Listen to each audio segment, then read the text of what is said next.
Hello, everybody. Scott Golden here with the Golden Opportunities Coaching YouTube channel and the work that we do here. We try to be here as often as we can, usually daily or sometimes daily, several times per week, regardless. We've also got 750 of these audios available for your listening pleasure, trying to bring you the best in kind of leading edge self help and coaching related information as often as we can. If you are looking for a coach, would love to be of service to you in that way. There's a couple ways to do that. You can reach out on your on this YouTube channel, and my contact information is there, or you can go on Twitter at PO Perception and reach out there as well. In any event, my goal is to help you get to a place where you begin to understand the value of your daily life and your choices. Toxic relationships is the topic today. So obviously, a toxic relationship is any relationship that causes you not to be able to live your best life and or have the quality of life that you desire, both in the long and short term. They often include abuse and trauma and a lot of negative things. So what are some signs that you may be in a toxic relationship? The first is dependency. So, if you do not have a self-identity that is apart from your partner, and or you are trying to, from a place of insecurity, create an a dependent relationship where the person needs you more than you need them, this is a relationship of dependency. Now, interdependence is what's really important. That is, there are things that you do for me that I need, and I appreciate you for them, but I could find other ways to do them. There are things that you need from me, and I do them for you, but yet you could find someone else to do them if you absolutely had to. Interdependence is the understanding that, in fact, we do need people, but we don't need to become so dependent on them that we can't function without them. The next is the other way, the relationship becoming too independent.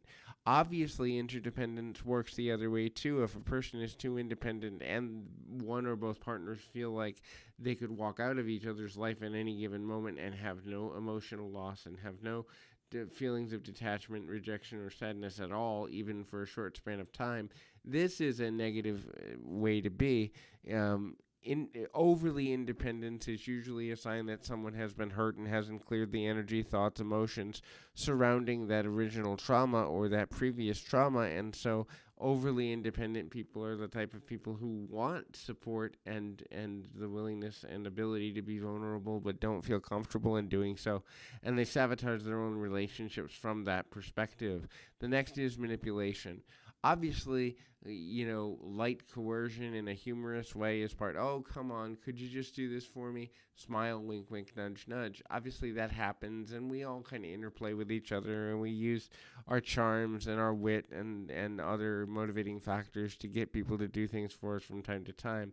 And when there is no malice behind that or manipulation behind that, there's no problem with doing that. However, when a person is overly insecure and they feel that they cannot in any way continue to connect on a deeper level with the understanding of how to kind of balance things, and or one or both parties are manipulating the other to get them to do or say or be or behave in a certain manner, then we have a manipulation problem, and that is the foundation in a lot of ways for toxic relationship, because neither person is living authentically through that.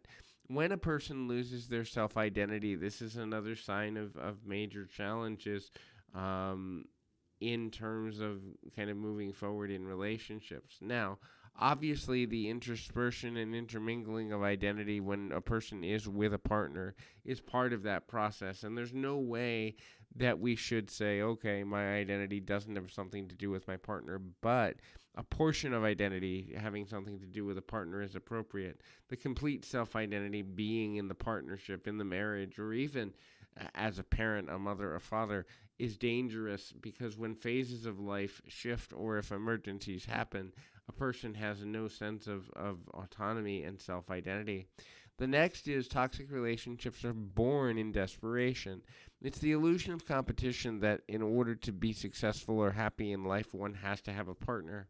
while we live in a society that over accentuates in a lot of cases partnership and the benefit thereof, the truth is there are people who are not equipped for romantic partnership, and many times these people force themselves to be with somebody just to have a sense of normalcy, but they're not emotionally open. On the alternative, if a person feels that they don't know how to be alone, or they can't be happy by themselves, they will become desperate and put a person in a position to force them to overcommit, thereby creating a toxic environment in that the the person who has overcommitted will eventually become resentful of being placed in the position at all. The last thing is selfishness.